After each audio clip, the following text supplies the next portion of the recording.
Aloha cousins and welcome back to my channel. If you're new here, welcome and this is Erica's Insights. So today what I'm going to be sharing with you is a lot of people have asked me, Erica, why do you always go to Disney? It's so childish. There's really nothing to do there for just adults. And I always tell people that they would actually be surprised on how many things that there is for adults only in Disney. And with that, I'm going to share some Walt Disney World adult only ideas. And I am going to be sharing what there is to do as far as resort wise, Disney Spring wise, park wise, anything you name it, recreational activities because there's a lot to do in Disney. A lot of people also really overlook the seasonal events like Mickey's Not So Scary Halloween Party, Mickey's Very Merry Christmas Party, and so on and so forth. My husband and I this year, we did Mickey's Not So Scary Halloween Party by ourselves, and we had a lot of fun. If we didn't want to go on a ride, we didn't have to go. If we didn't want to see a character, we didn't have to. We could just really just enjoy ourselves, walk around freely, eat what we want to eat, do what we want to do. It was a lot of fun. It was a great, experience, just my husband and myself. Um, so as far as what there is to do in Disney for adults only, I'm going to start off with resorts. Um, every resort is going to have something for you to do. If you're a couple, if it's just a girls' weekend or anything really. I mean, there's so much to do if you're an adult. Disney Springs, obviously, that's where the nightlife is. And I'm going to share a few of those things with you today. So I have my list here. So if I look off to the side, I'm sorry. There's just so much, and I figured that I would write everything down. And actually, what I did was I typed up a list. So when clients that are adults only, they book with me, I like to give them this list when they travel so that way they can decide what they want to do, or even if they're sitting down for a quote and said, okay, here's what I think I want to try, then that's what we'll try. So I wanted to share this list with you. I have a lot of new subscribers, a lot of adults, and it's so much fun seeing everybody's videos and what they do, what they don't do. I'm not here to get followers. It's just something that I like to do. It's what I do for a job. So yeah. So I'm going to start off with the resorts. A lot of people overlook the carriage rides at Port Orleans. I think that's something really romantic, really a personal touch when you're with your spouse or your loved one. Just go on a carriage ride. Explore what the what the resorts have to offer, the landscaping, things to that nature. Uh, Another great thing is maybe a massage or any other spa treatment at Senses, also which is at the Grand Floridian. There's also Saratoga Springs, the Coronado, the Dolphin, the Yacht Club, or Animal Kingdom Lodge. Do one of those spa treatments or a massage, a couples massage. Senses has, if you go on to Disney spas and you search Senses, they have so many amazing spa treatments, and that in your own all can be a day thing. You could do a lunch at the spa. You can just do so many things and just relax. And it's not so much about the hustle and bustle of the parks, but also just quality time. I always say to my husband, we need to do just an us trip to Disney. I don't think that's going to happen, but I put it there on the check, in the check mark on my list, on my to-do list as far as with my husband. Um, Also, just the resort lounges such as Victoria Falls at Animal Kingdom Lodge or Territory Lounge at um, Wilderness Lodge. Also, resort hopping. If you haven't gone to other resorts, go there, explore them. If you can see behind me, I'm actually in my kitchen because it's such a gloomy day here in Rhode Island that I'm trying to find like the perfect lighting without like turning on the light. So right now my kitchen is like the perfect lighting. But if you look up here, I have this goal that I'm trying to accomplish. So for every hotel that I stay at, or if we eat there, I want to buy a mug because I love mugs. So I have my Boo to You in the corner from Mickey's Not So Scary Halloween Party, and I have this cute little mug from the Grand Floridian, and I have Remy sticking out of my Boo to You mug, and then just a nice little in the middle. I have a like a vase kind of thing from um, the Flower and Garden. So yeah, that's even something that you could do. Resort hop. Go to every gift store. Every gift store is different, and it's just so personal. It's part of what your trip is, you know.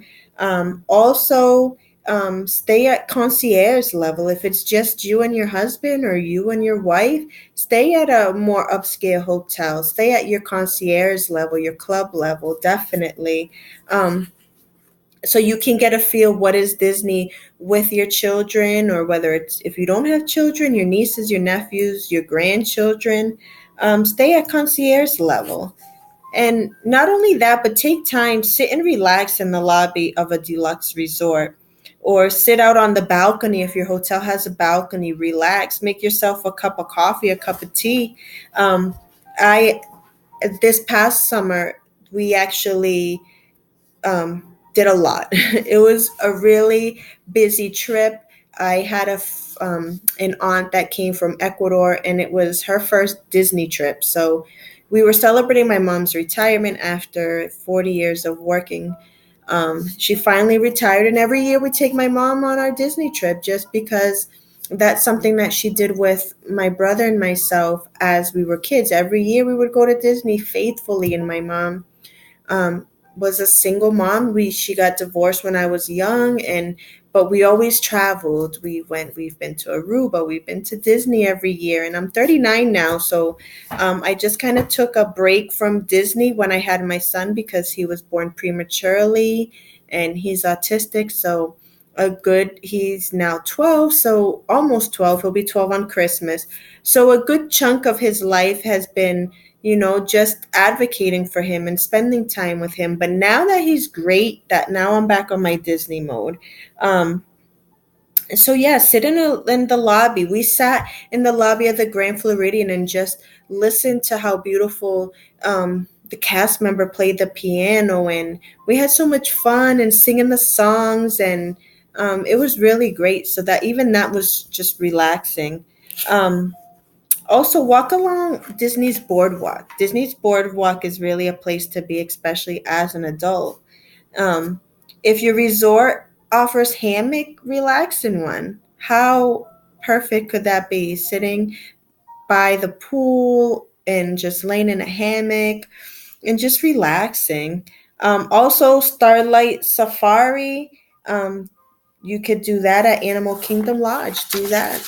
I mean, there's just so many things to do.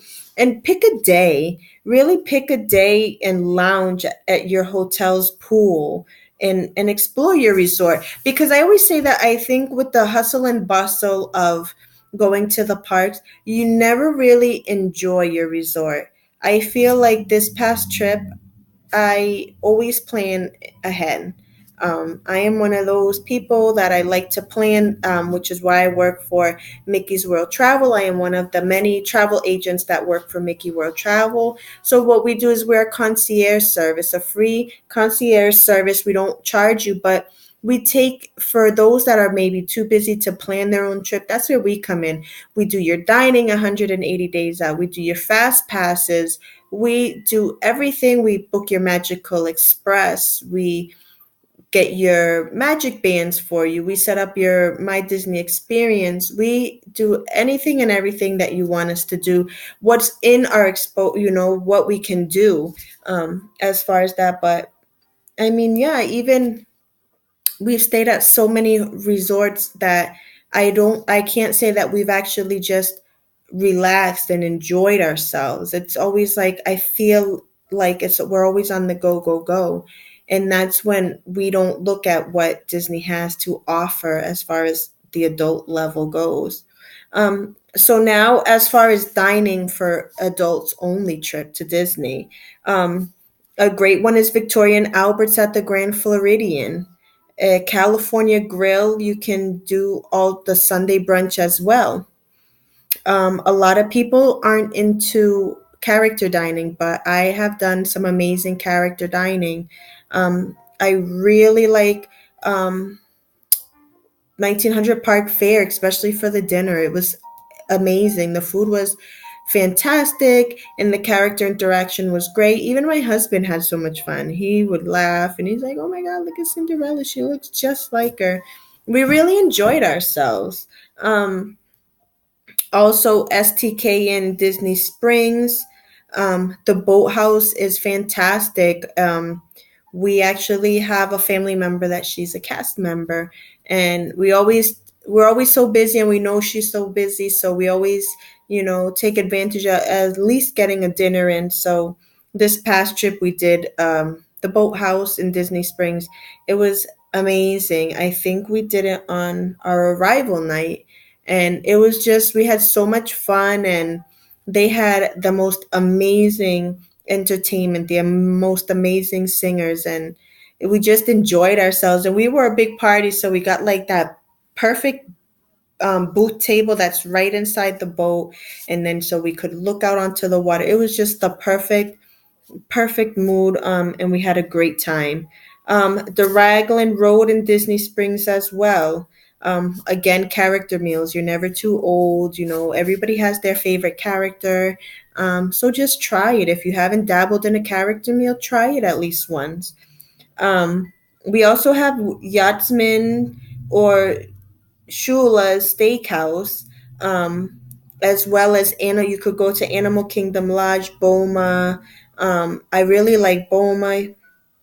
Um, Artist Point at Wilderness Lodge.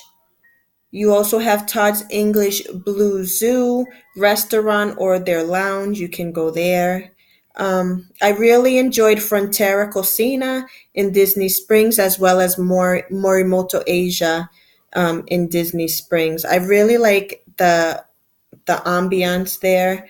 Amaret, if you're not into dinner or maybe you had dinner elsewhere, have you the pastries at Amaret's. Amaret's is fantastic. Their specialty drinks amazing. And I really like it there. I actually am interested in doing their cake decorating experience. I was supposed to do it back in August, but I just was so tired, and I said, you know what, I'm just gonna wait and kind of do it next time. Um, but yeah, the cast members, the pastry chefs that do that, I heard that they're outstanding. I actually have one of them on my Instagram, and I see the new things that they do. They do seasonal cakes, so look into that. I know it's 159 for up to two people, and it includes the cake and unlimited beverages, alcoholic and non-alcoholic, and that's done usually at 9 a.m. before they open. Also, if you're a sports fan, ESPN Wide World of Sports Grill. You have Big River Grill and Brewing Works as well.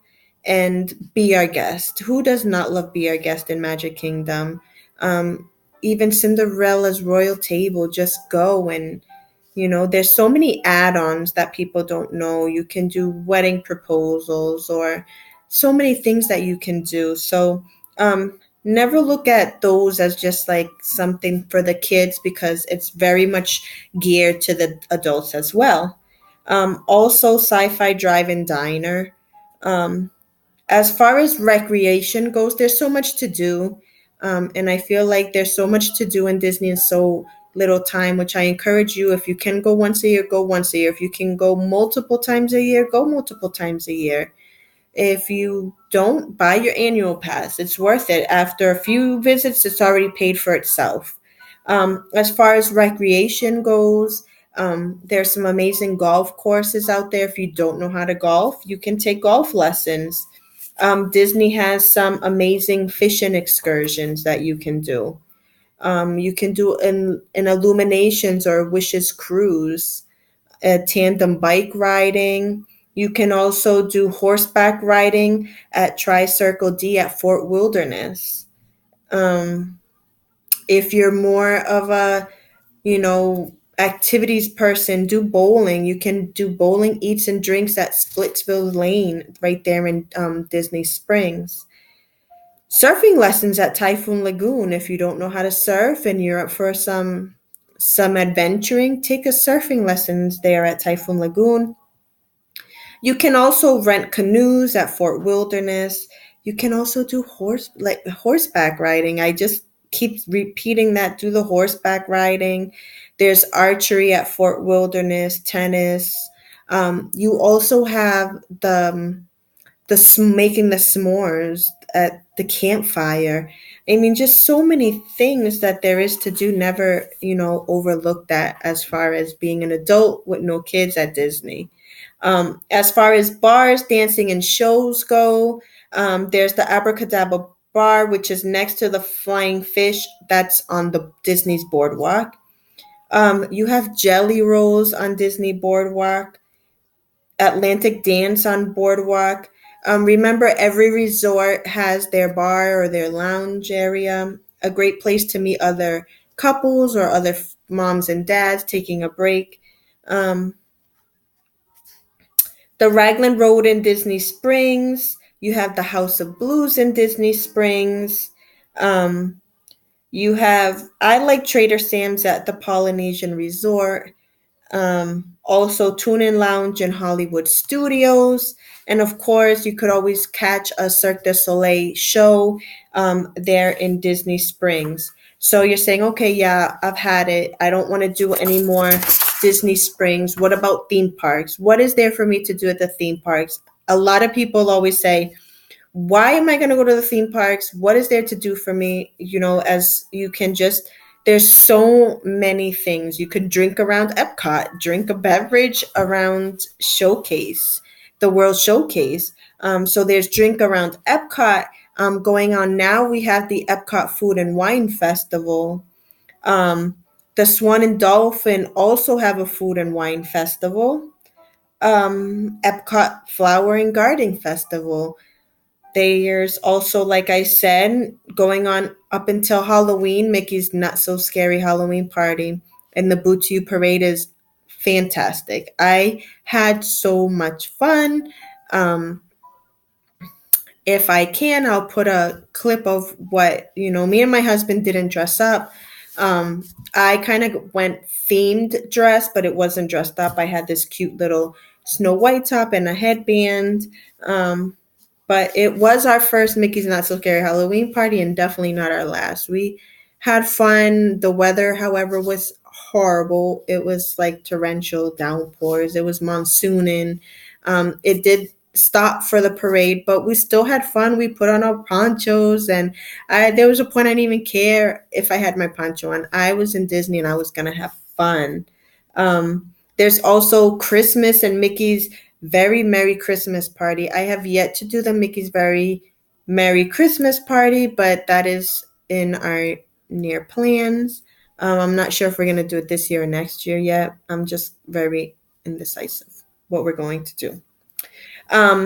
Behind the Seeds tour at the Land Pavilion in Epcot. If you're into like agriculture, that's something that I've heard a lot of clients tell me that they've really enjoyed it. They also have the Keys to the Kingdom tour in Magic Kingdom. Behind the Steam Trains tour of Magic Kingdom shows you where the trains are kept, how they're kept. I've heard a lot of great things of that. The Undiscovered Future World tour in Epcot.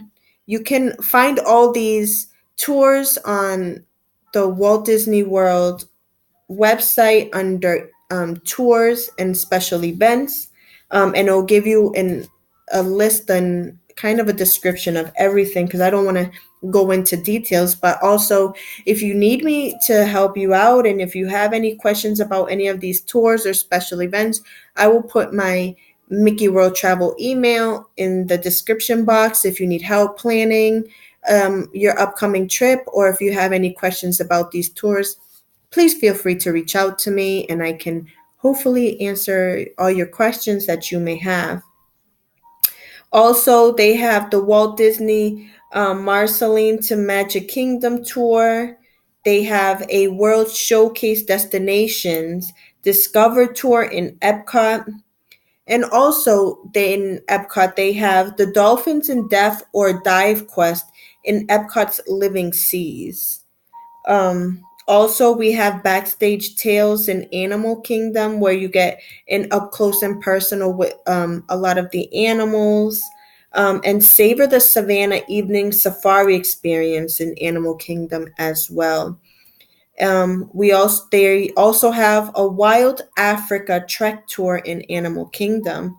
And hey, the world is yours. Your vacation is yours. Make it magical. Ride any ride you want, as many times as you ride, as many times as you can get on the ride, that is. And don't ride the ones you don't. I also encourage you to visit Hollywood Studio. My husband and I, we did Toy Story Land by ourselves and we had a blast. And I say by myself because my son's autistic, like I said before. Um, so there's a lot of things that really don't catch his eye, not his interest, and roller coasters is not one of them. We did go on Slinky Dog Dash, and the tip here to ride Slinky Dog Dash without a fast pass is go while everybody's waiting for the fireworks.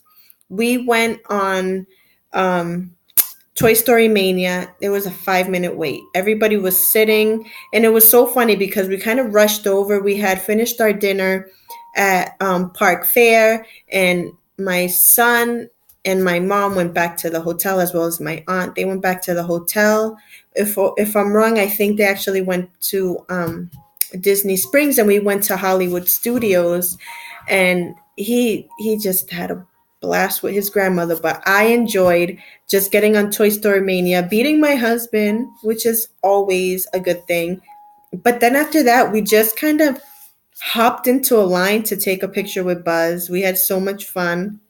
I believe I did post a picture of that on my Instagram over at Erica's Insights on Instagram.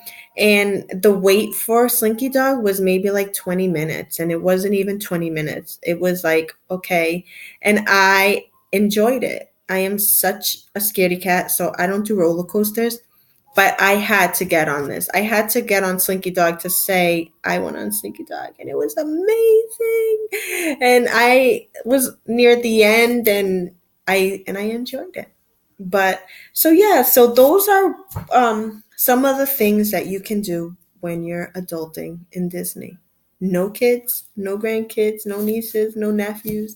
There's a lot, so don't underestimate Disney. If you haven't gone, I encourage you to go. If you don't know where to start, again, my name's Erica, and I work for Mickey's World Travel, and I'll be more than excited to plan your next magical vacation. So I want to thank you for watching this video. Gives it a thumbs up if you like it, a thumbs down. I'm open to critique. Again, I am not a professional YouTuber. I'm just doing it because I love Disney. I love planning Disney trips, and whatever I can do to help, I'm here to help. So thank you for watching. God bless you. God bless you, and have a magical day.